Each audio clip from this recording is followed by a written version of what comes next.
오늘 수요 성경 공부에 오신 우리 성도님들을 진심으로 환영합니다. 우리가 이제 레위기에 나오는 5대 제사를 살펴보고 있는데 오늘은 그 마지막 시간입니다. 대망의 마지막 시간인데요.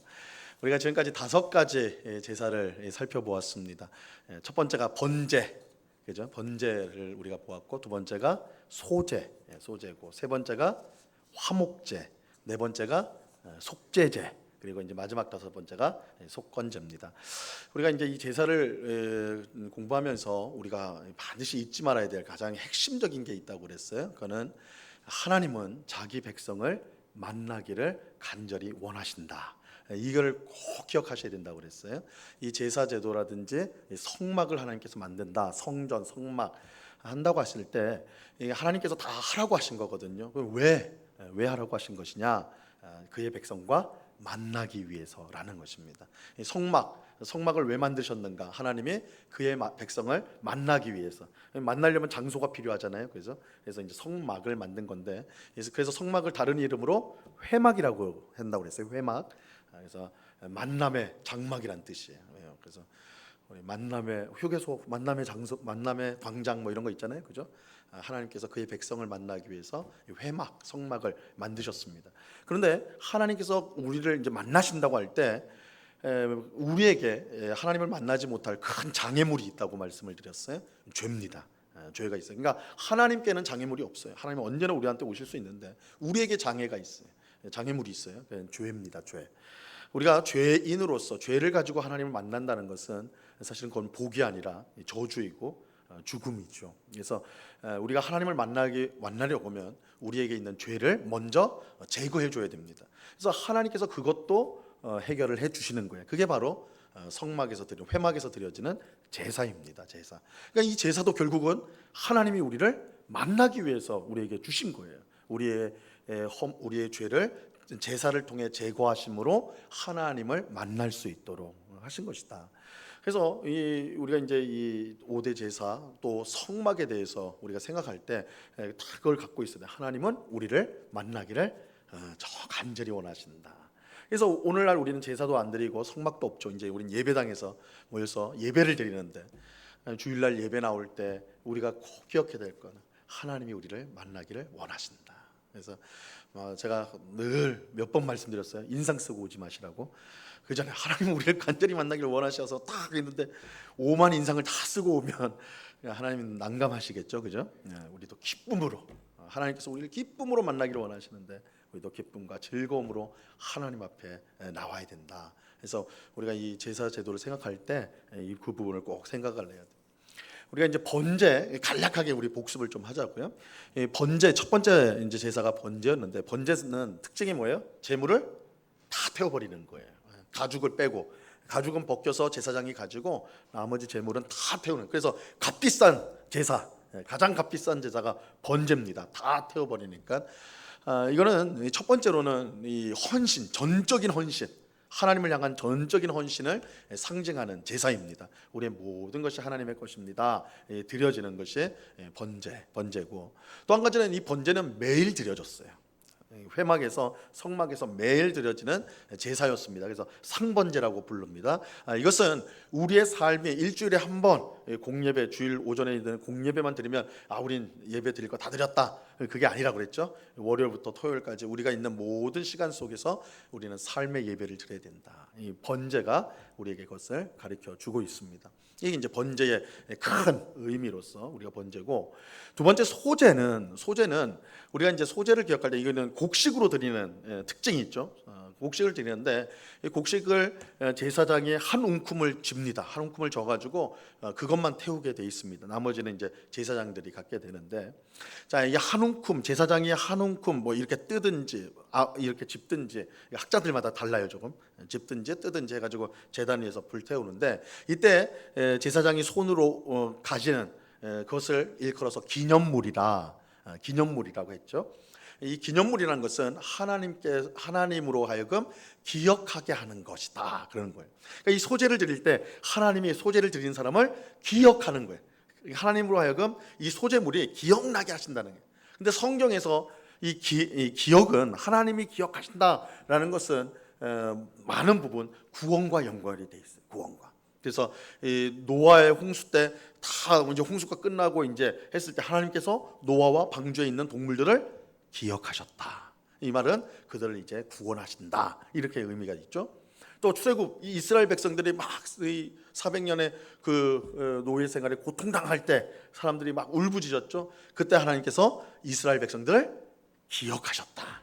그 다음에 무슨 일이 일어나요? 구원 사건이 일어나게 되는 것이죠. 이렇게 하나님이 기억했다. 그래서 시편에서도 우리를 기억하소서 구원해달라는 거예요. 그래서 이 소제는 우리로 하여금 우리를 하나님께서 기억해 주셔서 예배하는 나를 기억해 주셔서 나를 구원하소서, 나의 모든 곤란과 어려움 상황 속에서 나를 구원하소서, 이렇게 되어지는 것이 소제다.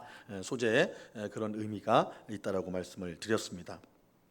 그 다음에 세 번째가 뭐죠? 화목제입니다.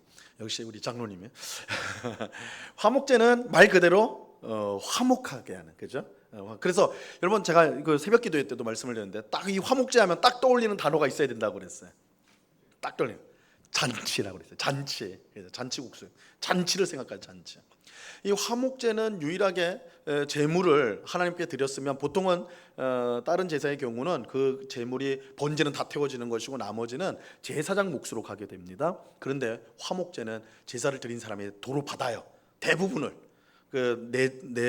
이제 그 짐승 안에 있는 이제 간 일부 콩팥과 그 다음에 이제 기름이라고 돼 있지만 지방 부분을 그걸 빼고 그거는 딱 빼서 제단 위에서 태우고 나머지 고기는 제사장이 일부를 가져가고 나머지는 다 제사를 드린 사람이 가져가게 돼 있어요. 근데 그 고기를 하루 아니면 이틀 안에 다 먹어야 됩니다. 아주 시간이 짧아요. 그러니까 어떻게 해야 돼요? 잔치를 열어야 되는 거예요. 잔치를 혼자 먹으면 안 되고 먹을 수도 없고, 그리고 시간이 지나면 그건 먹지 못합니다. 버려야 되는 거거든요. 근데 이 고기를 버린다는 거는 엄청 그 고대 당시에는 있을 수 없는 일이에요. 그러니까 잔치를 열어야 되는, 잔치를. 그래서 사람들 불러 모아서 함께 먹으면서, 함께 먹으면 어떻게 돼요? 친해져요. 그죠? 여러분 안 친한 사람하고 밥을 꼭 드셔보세요. 체할 수도 있겠지만 더 기쁜 마음으로 기도하면서 하면 친해져요. 밥 먹으면 친해져요. 그죠? 그래서 밥을 자주 먹어야 되는 거예요. 그게 화목제가 그런 거예요. 그래서 하나님하고 화목되는 건 그건 당연히 기본이고, 우리 이웃과의 화목, 그죠? 잔치를 통해서 이게 화목제예요. 화목제. 이게 가장 중심되는. 자, 그럼 이제 우리 지난 시간에 배운 게 이제 속죄제입니다. 속죄제. 이 속죄제는 이름이 적당하지 못하고 그렇다고 그랬어요. 왜 그러냐면 방금까지 본 번제, 소제, 화목제까지 모두가 죄를 속하는 기능들이 다 있습니다. 그러니까 다 속죄제예요. 따지고 보면. 그러니까 다 속죄제인데 이것만 속죄제라 말하는 게 어울리지가 않아요.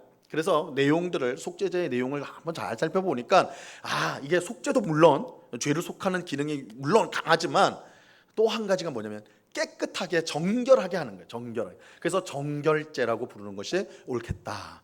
부정한 것, 더러운 것을 깨끗하게 한다. 그래서 이 속죄제는 사람의 죄로 말미암아 이 하나님의 성막이 오염이 됩니다. 오염이 됐을 때 이 속죄제를 통해서 깨끗하게 하는, 그리고 개인도 마찬가지로 어떤 병에 걸렸거나 뭐 이랬을 때 깨끗하게 정결하게 되는 과정 속에 이 속죄제를 드리게 돼 있어요. 그래서 정결제다 이렇게 말씀을 드릴 수가 있습니다. 자, 이제 드디어 대망의 다섯 번째 속건제입니다. 속건제. 자, 나눠드린 유인물을 보시면서 내용을 진행하겠습니다. 속건제란, 이 속건제에서 건자는 허물 건자예요. 허물 건자. 성경에서 죄와 허물은 그런데 거의 같은 뜻으로 쓰입니다. 그러니까 이렇게 되면 속건제는 결국 뭐예요? 속죄제가 돼버려요. 건이 허물 건자니까 건이라 죄나 똑같은 말이에요. 그러니까 똑같이 속죄제예요. 자, 그렇다면 속죄제가 이미 있는데 속건제가 또 있을 필요가 무엇인가? 그래서 많은 학자는 이 속건제를 제사가 가진 특징에 맞게 배상제로 바꿔야 된다. 그래서 속죄제를 정결제라고 말하는 게 정확하듯이 이 속건제는 배상제, 배상을 한다라는 의미에서 배상제로 고쳐 부르는 것이 좋겠다. 이렇게 이제 주장을 합니다. 물론 우리 성경에는 이렇게 이제 속건제라고 되어 있기 때문에 우리가 호칭은 계속 하지만 우리가 그 속건제가 나오면 딱 가로 열고 배상제 이렇게 생각하시면 이 제사를 이해하기가 좋습니다.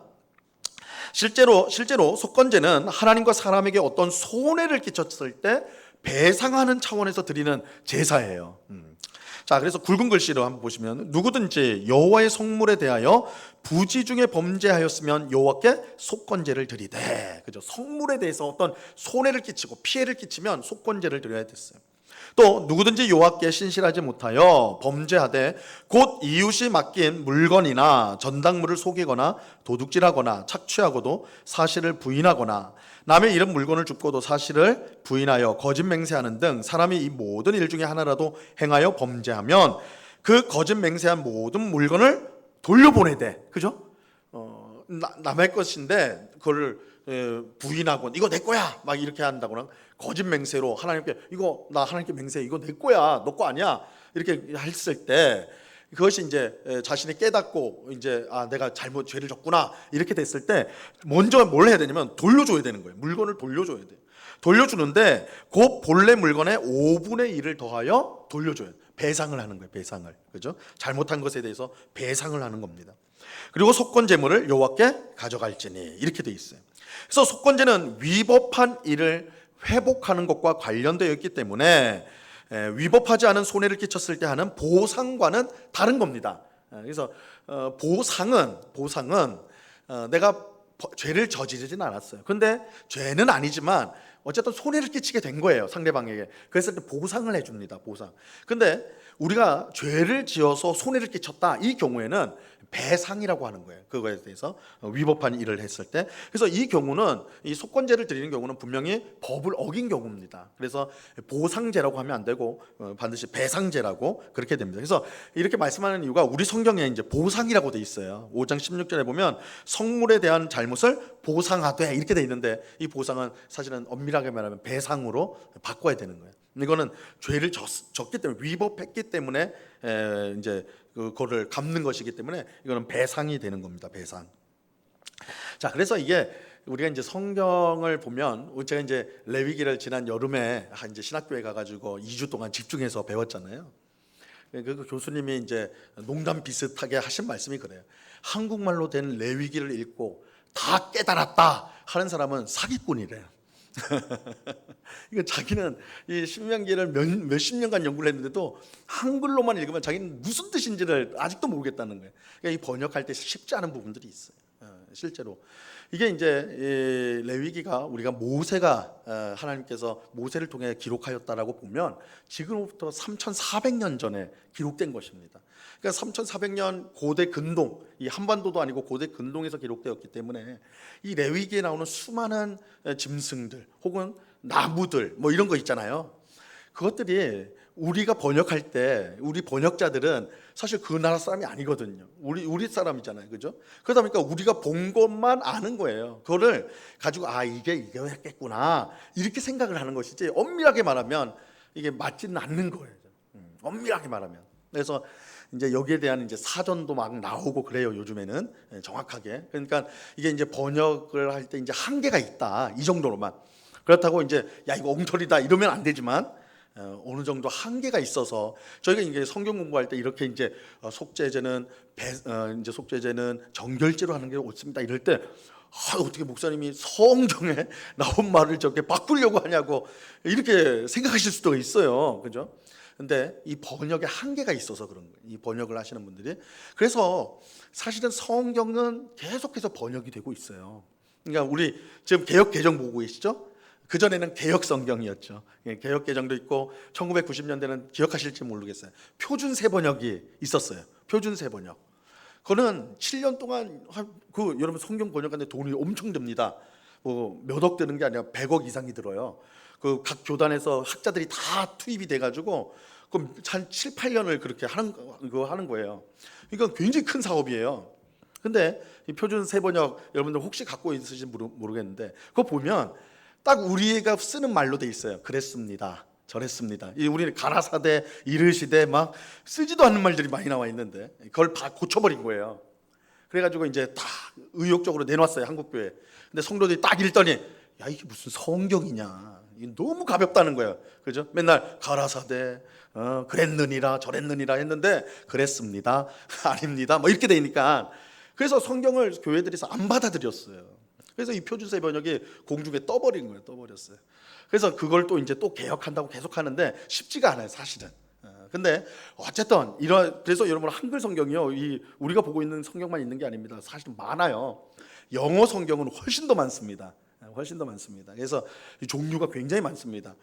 그래서 그럴 수밖에 없는 게 말씀드린 대로 이게 번역을 한다라는 거는 우리가 다 히브리어도 배우고 헬라어도 배워가지고 원어 성경을 읽을 수 있다면 참 좋겠지만, 그죠? 그게 쉬운 건 아니잖아요, 그죠?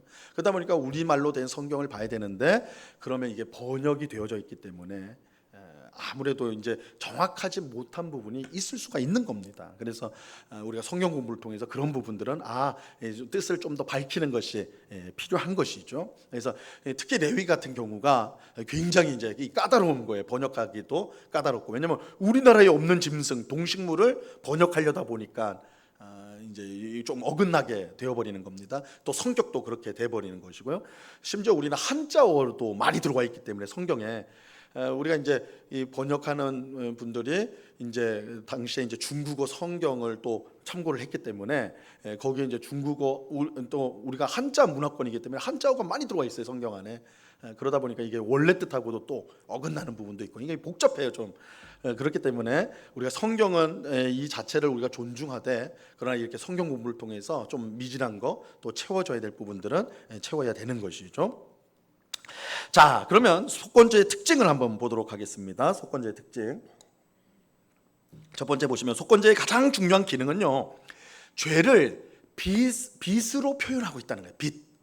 빚지는 거 있죠. 내가 누구한테 얼마를 빚졌다 할 때 빚의 개념으로 설명을 하고 있어요. 이게 속건제에 있어서는 우리가 꼭 기억해야 될 중요한 이제 개념입니다. 자, 죄를 짓는 것은 하나님께 빚을 지는 것이다. 이게 이제 이 개념을 갖고 있는 거예요. 가령 속건제를 드릴 때 다른 제사처럼 그저 흠없는 순양을 바치면 되는 게 아니에요.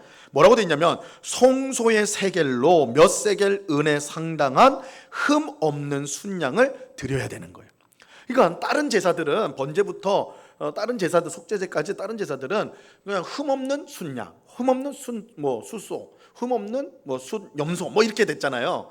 그런데 속건제는 이 그냥 흠 없으면 되는 게 아니라 그 가치가, 여러분 짐승의 크기에 따라 이런 거 다 다를 거 아니에요, 그죠? 크면 가치가 높을 것이고 작으면 덜할 것이고. 그래서 이제 그 송소의 세겔이라는 건 돈 단위인데 은 몇 세겔에 해당하는, 이게 시세마다 다른 거예요. 이게 맞아요. 횟집에 가면 시세로 하는 것처럼 비슷한 거예요. 그 세에 따라서 제사장이 정한 그 값으로, 그 값에 맞는 흠없는 순양을 드려야 되는 거예요. 이게 다른 거죠, 그죠? 다른 제사랑은 완전히 다른 거예요. 이게 이제 그 범죄한 손해를 끼친 그것을 그러니까 돈으로 환산되는 거예요. 빚으로 정확하게 환산이 돼가지고 그만큼을 드려야 되는 것이 속건제입니다. 자, 보세요. 성소의 세겔은 대략 10g 정도였다고 합니다. 아마도 제사장이 정한 액수에 맞는 순양을 속건제물로 드려야 했습니다. 마치 죄를 지은 사람이 빚을 갚듯이 드리는 제사가 속건제예요. 이처럼 죄를 빚과 연결하는 것은 이거는 여기 속건제만 그런 게 아니라 사실 예수님도 그렇게 말씀을 하셨습니다. 예수님은 주기도를 가르치면서 뭐라고 하냐면 마태복음 6장 12절에 이 주기도에 있죠. 우리 같이 한번 읽어볼까요? 굵은 글씨 시작. 우리가 우리에게 죄 지은 자를 사하여 준 것 같이 우리 죄를 사하여 주시옵고. 자, 이렇게 이제 기도하라고 하셨는데 여기서 우리에게 죄 지은 자를 사하여 준 것 같이 이렇게 됐는데, 사실 원문에 보면 이 죄라는 단어는 빚이에요, 빚. 그래서 우리가 우리에게 빚을 진 사람을 사해 준 것 같이, 탕감해 준 것 같이, 그죠? 나한테 빚진 사람이 있는데 내가 저 사람 빚 내가 탕감해 줄게, 안 받을게, 괜찮아, 이렇게 했다는 거예요. 내가 그렇게 한 것처럼 제가 하나님 앞에 빚진 것도 탕감해 주세요. 이게 주기도의 원래 뜻이에요, 원래 뜻. 그러니까 이게 목사님 무슨 말 하시는가, 분명히 죄인데 여러분 성경에 보시면 그렇게 돼 있어요. 그렇게 밑에 각주로 돼 있어가지고 이 빚 탕감 이렇게 써 있을 겁니다. 이 원문 뜻이 그렇게 돼 있어요. 그래서 예수님은 이 속건제와 마찬가지로 죄를 빚의 개념으로 설명을 하셨습니다. 또 예수님은 자신이 온 것이 자기 목숨을 많은 사람의 대속물로 주려 함이라. 마가복음 10장 45절 유명한 말씀인데, 여기서 이 대속물, 내가 대속물로 주겠다라는 이 말은, 이 단어의 뜻은 정확하게 말하면 몸값이에요. 몸값. 누가 인질로 잡혔을 때, 그죠? 그 인질 몸값을 주고 그 인질을 풀어 오잖아요. 그건 몸값이라고 그러잖아요. 그걸 말하는 거예요, 대속물이. 그러니까 이것도 죄를 빚과 연결시키는 것이죠. 자, 그래서 우리가 속건제를 기억할 때 죄를 빚의 개념으로 연결시킨다. 이게 중요한, 속건제가 우리에게 주는 중요한 교훈이에요.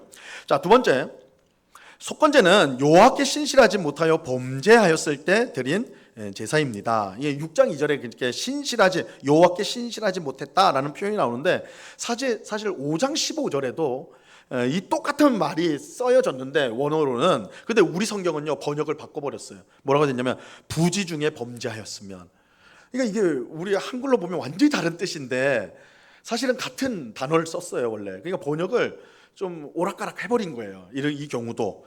그래서 여호와께 신실하지 못하여 범죄했을 때, 그죠? 부지 중에 범죄했을 때가 이 같은 단어입니다. 자, 신실하지 못하다라는 히브리어로 마알이라는 단어인데요, 하나님에 대한 믿음의 위반을 뜻하는 것입니다. 여기서 이 말하는 믿음이라는 것은 서약과 맹세를 통해 맺어진 신뢰를 말하는 거예요. 신뢰, 믿음직한 것, 그러니까 지켜야 되는 거예요, 그죠? 그거를 깨트린다는 걸 말하는 거예요. 이 믿음을 깨트렸을 때 속건제를 드려야 했던 것입니다. 그래서 여호와 앞에 신실해야 되는데, 하나님께 한 약속을 지켜야 되는데 그러지 못하고 그걸 깨트렸을 때 그것을 배상하는 제사가 속건제가 된다는 거예요. 자, 3번, 속건제는 손해를 끼치는 것을 배상하는데 원래의 가격보다 5분의 1, 20%죠. 5분의 1을 더하여 배상해야 했습니다. 그런데 이것은 출애굽기 22장에 나오는 배상에 관한 법과 차이가 있어요. 차이가 있습니다. 그래서 출애굽기 22장 1절을 보시면요, 우리 굵은 글씨로 되어 있습니다. 같이 한번 읽어볼게요. 시작. 사람이 소나 양을 도둑질하여 잡거나 팔면 그는 소 한 마리에 소 5마리로 갚고 양 한 마리에 양 4마리로 갚을 지니라. 그죠? 여기는 세요. 소를 한 마리 훔치면 몇 마리를 갚아야 돼요? 몇 마리예요? 5마리로 갚아야 돼요. 5마리로. 500%는 그렇게 갚아야 돼요. 20%가 아니라 500%. 양을 한 마리 훔치면요, 400%, 4배로 갚아야 돼. 4배로. 자, 이거는 속건제 배상, 속건제는 20%라고 했습니다. 5분의 1. 이것보다 훨씬 가혹하죠. 그럼 이게 어떻게 된 건가? 출애굽기는 이렇게 강력하고 레위기에서는 이게 굉장히 약화됐는데 무엇 때문에 그런가? 우리는 출애굽기의 배상과 레위기의 배상이 서로 다른 것이 죄질의 차이 때문이라는 것을 알아야 됩니다. 죄질의 차이가 있어요. 레위기의 속건제는 기본적으로 죄를 지은 사람이 고의가 아니거나 처음에 죄인 줄 몰랐다가 나중에 죄라는 것을 알게 되었을 때에 자발적으로 드리는 거예요. 여기는 그러니까 내가 잘못을 했구나, 그죠? 그러니까 모르고 있다가 내가 잘못을 했구나, 이렇게 해서 이제 그거를 손해를 내가 끼쳤구나, 그걸 깨닫게 되었을 때 그것을 말하고 드러내고 이제 속건제를 이제 할 때, 그러니까 고의성이 없는 거예요. 그리고 자발적으로 하는 거에 있어서 하는 게 속건제입니다. 속건제 배상이고, 그럼 출애굽기 굉장히 세죠. 소 한 마리에 5마리, 양 한 마리에 양 4마리. 이거는 어떤 경우냐면, 이거는 당연히 일부러 죄를 졌을 뿐만 아니라 그것이 자기가 숨기려고 했는데 발각이 돼버린 거예요. 범죄가 탄로가 났어요. 그러니까 잡힌 거예요. 쉽게 말해서 잡혔을 때는 이렇게 배상을 해야 된다는 거예요. 이 차이가 있는 것입니다. 그래서 속건제 같은 경우는 스스로가 회개하는 마음으로 자신이 죄를 드러내고 회개하여서 하는 과정이고, 이 출애굽기의 배상은 이건 잡힌 거예요. 쉽게 말해서 잡혔을 때, 그럴 때는 정말 그 죄가 굉장히 엄중하다고 보고, 이게 오늘날도 마찬가지로 자수하면 형이 많이 그게 되잖아요, 그죠? 자수를 고려해 주잖아요. 형을 정할 때 저 사람 자수했으니까 좀 덜 벌을 받도록 그렇게 하잖아요.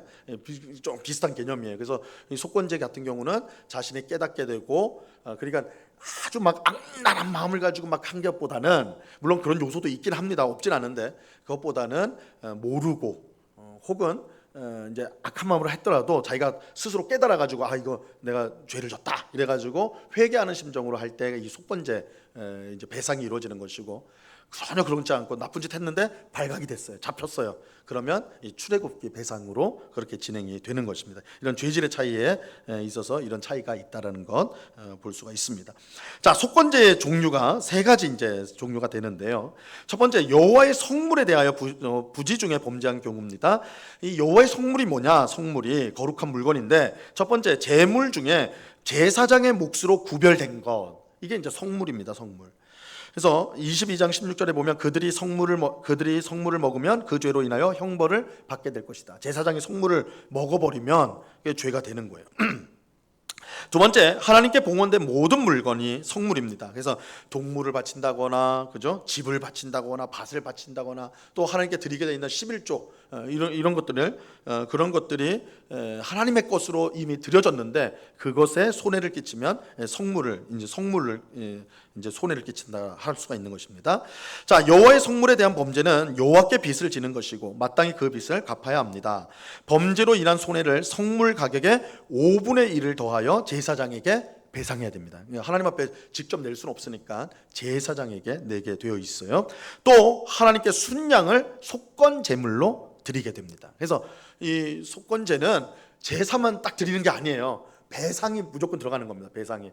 그래서 내가 어떤 하나님의 성물을 손해를 끼쳤다 라고 한다면 그것의 값에 20%를 더해 가지고 바쳐야 되고, 또 속건 제물로 흠없는 순양을 그 가치에 맞게 또 드려야 되는 거예요. 이렇게 이 두 가지 차원에서 이루어지게 되는 겁니다. 이것도 속건제의 이제 특별한 점이죠. 자, 2번을 보세요. 여호와의 계명 중 하나를 부지 중에 범한 경우, 이거는 사실은 이게 이제 속죄제를 읽고 속건제로 딱 넘어오면 이거는 속죄제에서도 이런데라고 될 거예요. 속죄제 보면 여호와의 계명을 어겼을 때 속죄제를 드리라고 돼 있거든요. 근데 똑같은 경우예요. 근데 왜 이거는 속건제일까? 그래서 학자들이 고민을 많이 했어요. 했더니 이 아마 여호와의 계명은 성물과 관련된 계명일 것이다. 이렇게 이제 간주를 합니다. 그래서 많은 학자는 이 경우가 첫 번째 경우와 같이 여호와의 성물에 관한 범죄로 보는데, 차이점은 범죄를 저지른 자가 어떤 성물에 대해 범죄했는지 모르고, 구체적으로 몰라요. 자기가 어떤 죄를 졌는지는. 다만 내가 죄를 졌구나 라는 혐의를 갖고 있는 거예요. 자기 스스로. 가령 이제 고기를 먹었는데 이게 내가 제사장이 먹어야 될 고기를 내가 혹시 먹지 않았나? 라는 마음이 드는 거예요. 근데 내가 정확히 어떻게 됐는지는 기억을 못 해요. 그랬을 때 그 마음에 남아 있잖아요. 그죠? 그게 자신의 내가 분명히 하나님의 성물에 손해를 끼쳤는데 내가 뭘 했는지는 몰라. 내가 구체적으로 어떤 손해를 끼쳤는지 몰라요. 뭘 먹었는지 어떻게 했는지 모르는 거예요. 이런 경우에 이제 이게 두 번째 경우인데, 자, 이 경우에는 특별하게 배상이 없어요. 왜냐하면 누구 했는지 몰라. 뭘 했는지를, 그죠? 그렇기 때문에 이 경우에는 배상이 없고 다만 흠없는 순양을 속건 제물로만 드리면 되는 겁니다. 이 경우에는. 그래서 내가 손해를 끼친 게 구체적으로 뭔지를 모르기 때문에 그렇게 되는 거예요. 자, 3번 같은 경우에는 동시에 하나님과 사람에게 동시에 이제 손해를 입히는 경우입니다. 이웃이 맡긴 물건이나 투자한 것, 우리 성경에는 전당물로 되어 있는데 사실은 투자에 더 가깝습니다. 그 투자한 것을 속이거나 강탈하고도, 도둑질은 너무 약한 거고 강탈, 뺏어버리는 거죠. 그 사실을 부인하거나 남의 잃은 물건을 줍고도 그 사실을 부인하여 거짓 맹세한 경우, 이 경우에 드리는 속건제물입니다. 고대 사회의 맹세는 보통 신의 이름으로 하였습니다. 그래서 하나님의 이름으로 맹세를 하게 되어 있기 때문에 거짓 맹세는 하나님께 죄를 짓게 되는 거예요. 그래서 이 경우에는 하나님과 이웃에게 똑같이 손해를 끼치게 되는 경우입니다. 자, 이때 배상은 그 다음 그 손해를 끼친 사람에게 해야 되고, 뿐만 아니라 속건 제물도 그렇게 하나님 앞에 드려야 되는 것입니다. 자, 4번을 보세요. 그럼 속건제를 하는 방법입니다.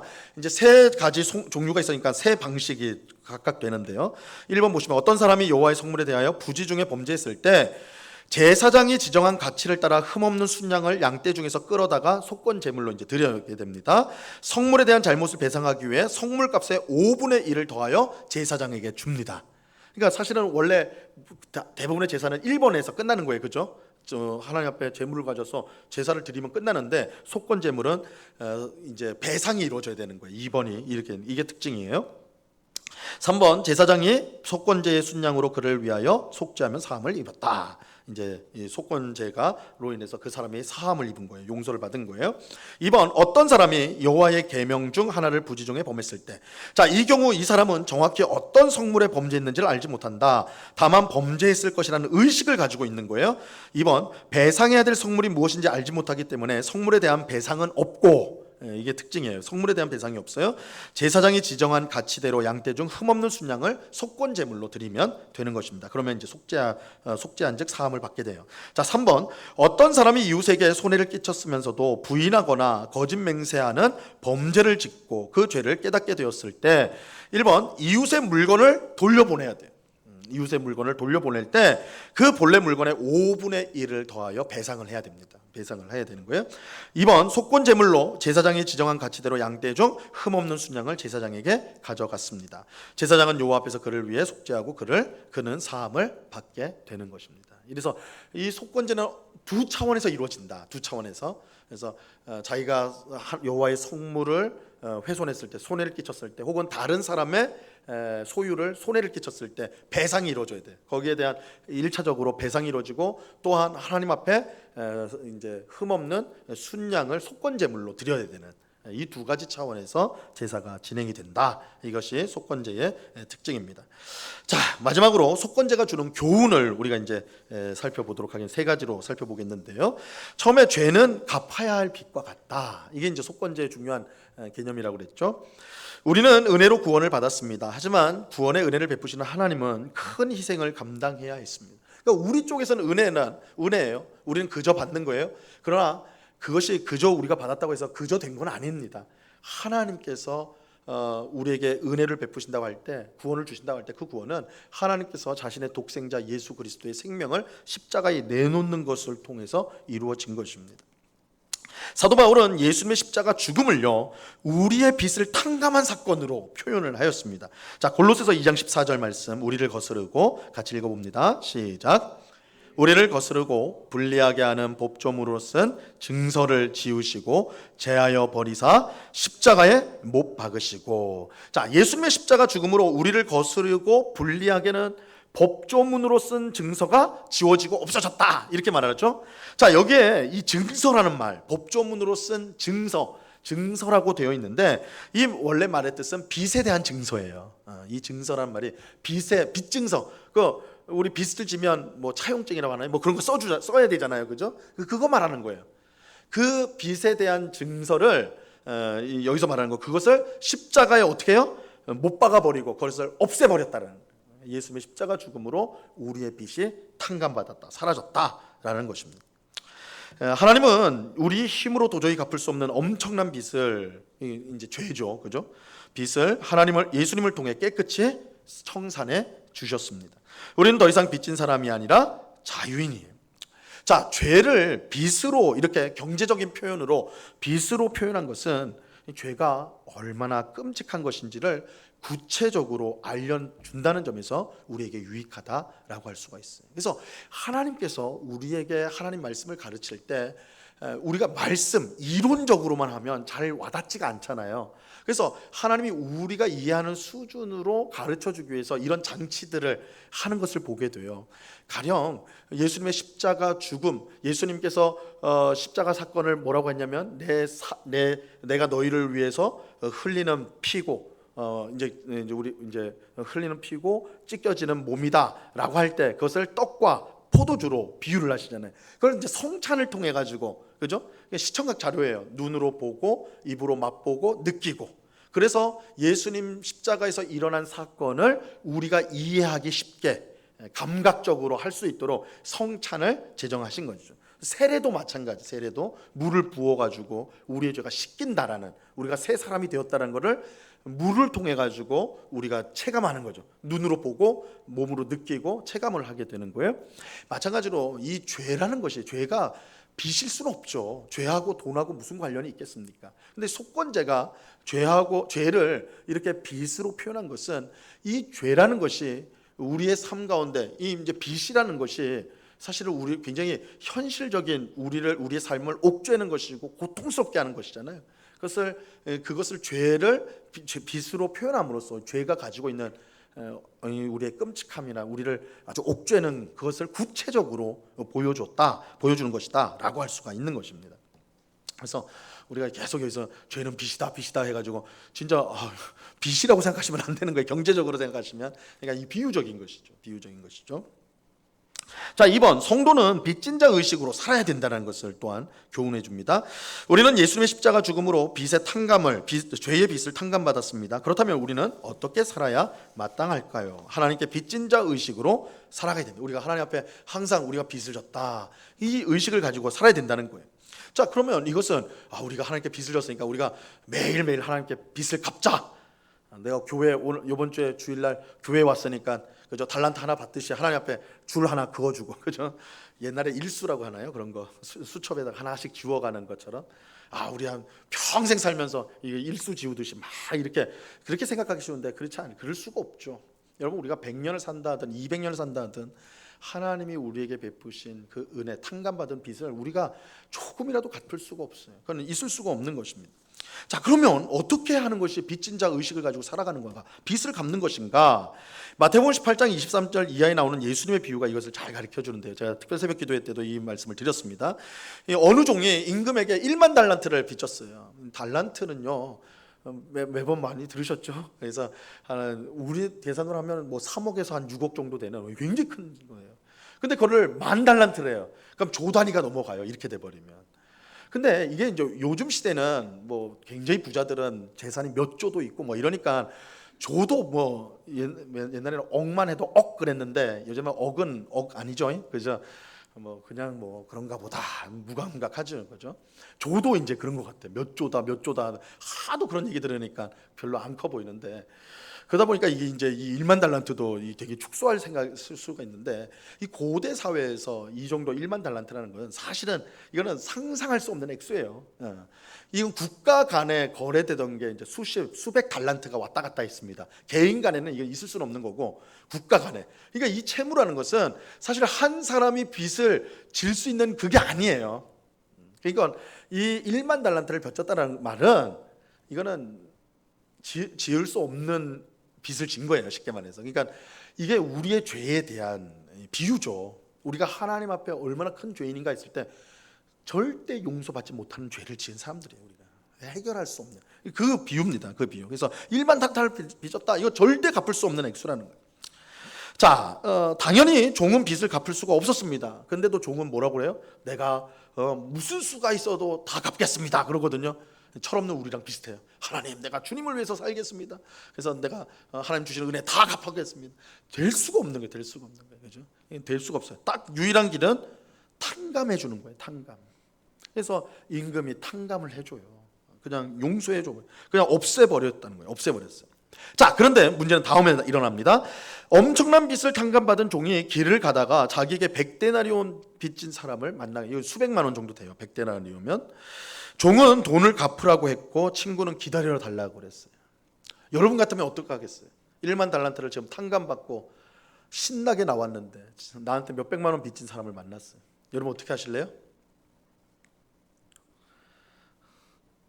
귀엽고 받으실 것 같은데. 그래요? 아니겠죠. 야야, 너 나한테 빚 생각하지 마. 괜찮아. 그냥 자유롭게 살아. 나 안 받아도 돼. 왜요? 엄청나게 받은. 내가 받은 게 수조 원을 탕감받았어. 탕감받았다는 건 뭐예요? 그만큼 벌었다는 거 아니에요, 그죠? 물론 있는 건 아니에요, 빚이니까. 있는 건 아니지만 내가 그거에서 해방된 거 아닙니까? 그것에 비하면 정말 아무것도 아니에요. 너 하지 마. 이럴 게 정상일 거예요, 그죠? 그게 인간적으로도 정상이에요. 이 사람이 신자든 아니든 간에 그게 정상일 거예요, 사람이라면. 근데 이 사람이 어떻게 했냐면, 이 종이 어떻게 했냐면, 너 갚을 때까지 감옥에 있어야 돼. 감옥에 집어넣습니다. 그걸 왕이 들었어요. 임금이 들었어요. 괘씸하죠. 그래서 종 다시 부릅니다. 야, 내가 너한테 어떻게 했는데 너 이렇게 했냐. 그래서 똑같이 해줘요. 감옥에 집어넣어 버립니다. 갚을 때까지 너 감옥에 있어. 자, 이 밑에 예수님께서 이렇게 말씀하셨습니다. 자, 이의 주인이, 우리 한번 이건 같이 한번 읽어보겠습니다. 시작. 이의 주인이 그를 불러다가 말하되 악한 종아, 내가 빌기에 내가 내 빚을 전부 탕감하여 주었거늘 내가 너를 불쌍히 여긴과 같이 너도 내 동료를 불쌍히 여김이 마땅하지 아니하냐 하고. 자, 이 줄근 부분이 핵심이에요. 내가 너를 불쌍히 여긴과 같이 너도 내 동료를 불쌍히 여김이 마땅하지 않냐. 이게 하나님께 빚을 갚는 거예요. 하나님은 우리가 하나님 앞에 뭔가를 갚으라고 하는 게 아니에요. 할 수가 없어요. 그건 애초에 하나님께 빚진 자 의식으로 산다는 것은 우리 이웃에게, 가장 가까운 이웃인 가족부터 시작해서 내가 만나는 모든 사람에게 내가 하나님께 받은, 탕감받은, 용서를 받고 은혜를 받은, 사랑을 받은 그것을 다른 사람에게 해주는 거예요. 해주는 거예요. 근데 뭐라고 그래요? 마땅하지 않냐 그래요. 왜요? 우리가 받은 게 너무너무 크기 때문에 그렇다는 거예요. 너무너무. 하나님부터 받은 용서와 사랑이 너무 커가지고 그 너무 큰 사랑의 일부, 아주 일부도 안 되는 그것을 내 이웃에게 주는 거, 그건 마땅한 거다. 이렇게 말씀하는 거예요.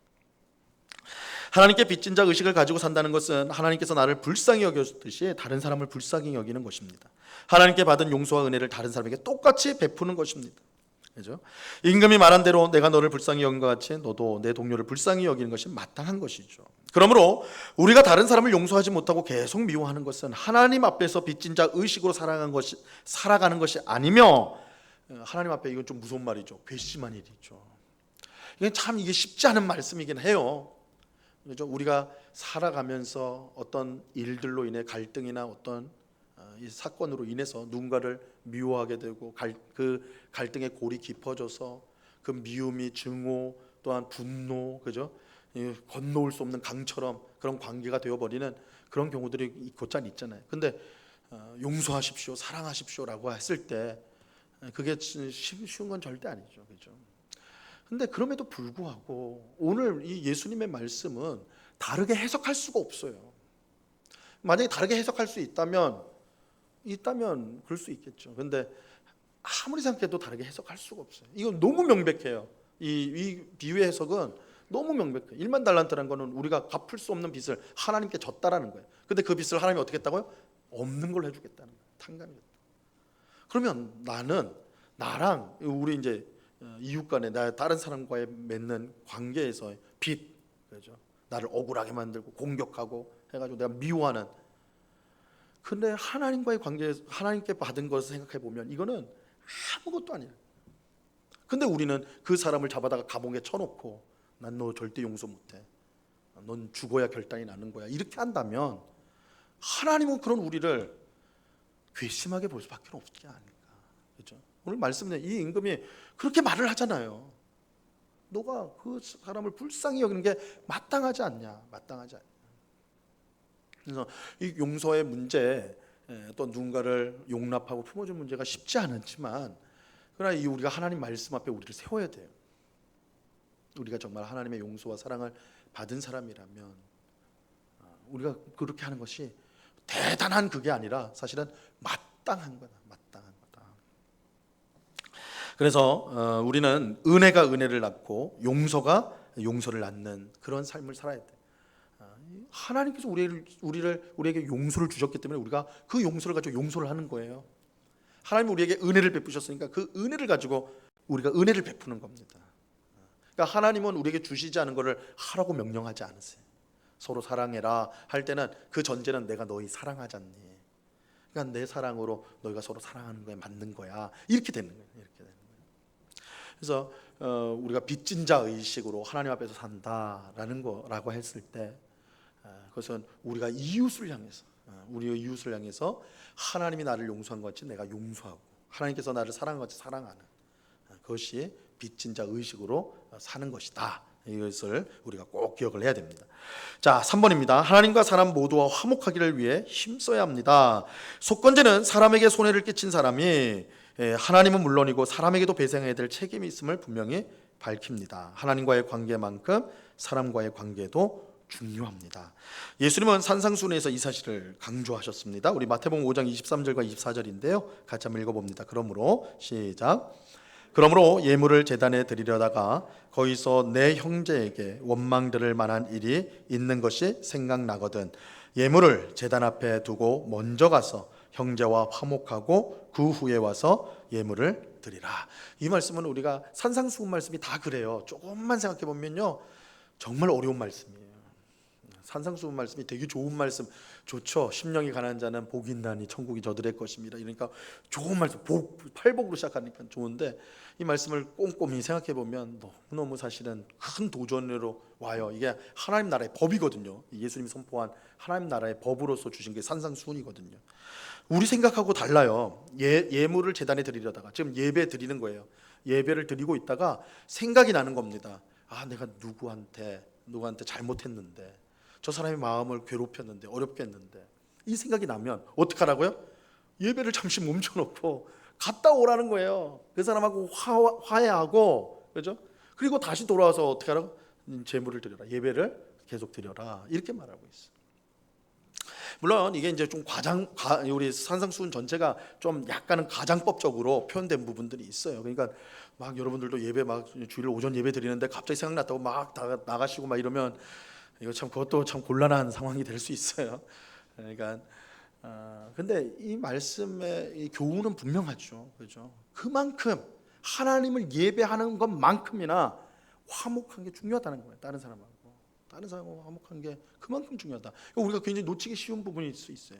난 하나님 사랑하고, 난 하나님께 충성하고, 난 하나님만 있으면 되고. 근데 하나님 뭐라 그래요? 이웃도 같이 있어야 돼.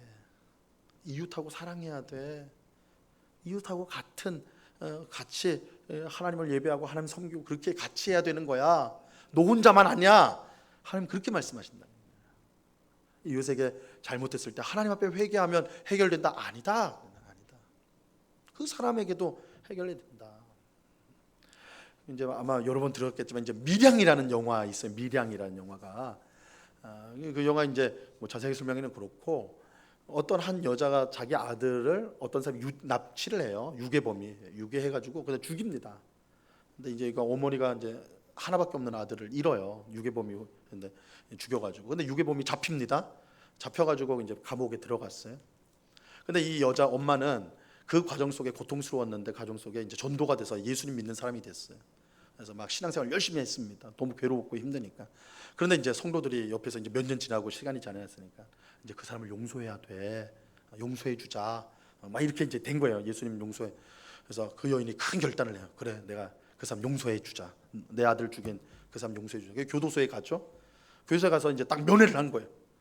근데 이 여인의 마음에는 딱 이 자기 아들을 죽인 범인이 딱 면회소에 나올 때 정말 막 죄인의 얼굴로 막 그죠? 막 죄책감에 시달리는 얼굴로 나올 거라고 생각했는데 어떻게 나왔어요?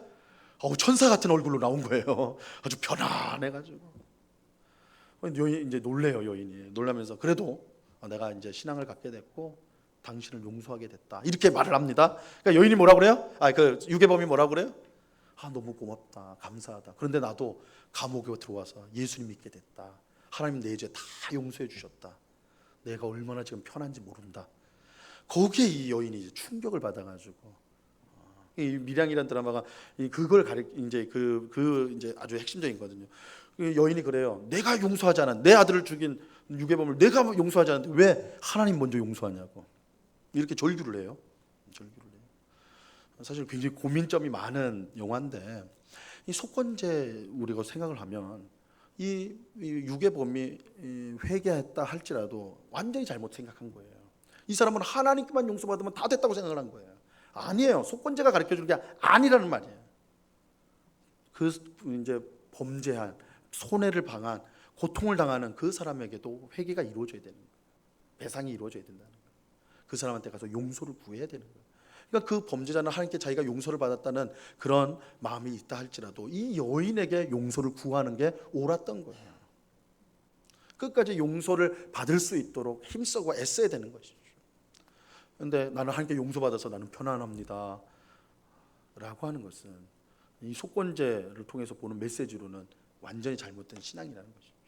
그래서 이 속건제가 우리들에게는 굉장히 어떻게 보면 우리가 하나님 중심적이라고 너무 그걸 강조하다가 이웃에게 고통을 주는 그리스도인이 되는 것을 막는 하나의 방파제 역할을 한다고 할 수도 있어요. 그래서 우리가 누군가를 힘들게 하고 고통스럽게 했을 때 그것이 하나님 앞에 죄가 될 뿐만 아니라 그 사람한테도 죄가 되고 그것이 그 사람에게도 배상이 돼야 된다. 진실한 사과와 또한 배상이 이루어지고 이제 용서를 구해야 되고 이런 과정이 있어야 된다는 거예요. 속건제는. 그래서 관계가 화목해져야 된다.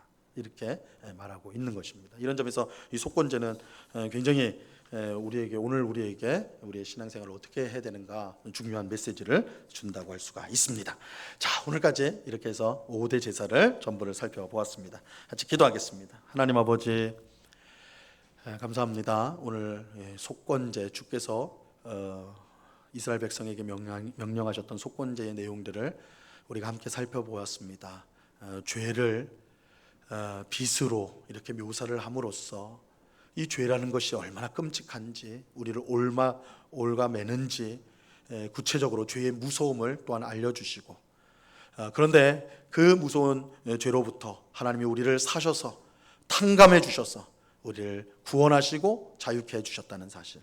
그래서 우리가 이제는 하나님 앞에 빚진 자 의식을 가지고 하나님이 베푸신 용서와 사랑을 이웃에게 이제 베풀어야 된다는 것을 오늘 말씀을 통해 배웠습니다. 하나님 오늘 주신 말씀들 우리 마음에 잘 새겨서 정말 우리 하나님 앞에서뿐만 아니라 우리 이웃과의 관계 속에서도 우리가 잘못한 것에 대해서 진실한 사과와 또한 용서를 구하는 그런 행위, 또한 우리에게 용서를 구하는 자에게는 하나님이 우리를 용서했듯이 용서해 주는 그런 마음을 주께서 주시는 그 은혜로, 용서로, 은혜로 그 마음을 가지고 우리가 믿음 생활을 바르게 행함으로 하나님께 영광이 되는 저희의 삶이 될 수 있도록 주님 주장하여 주시옵소서. 감사하며 예수님의 이름으로 기도드리옵나이다.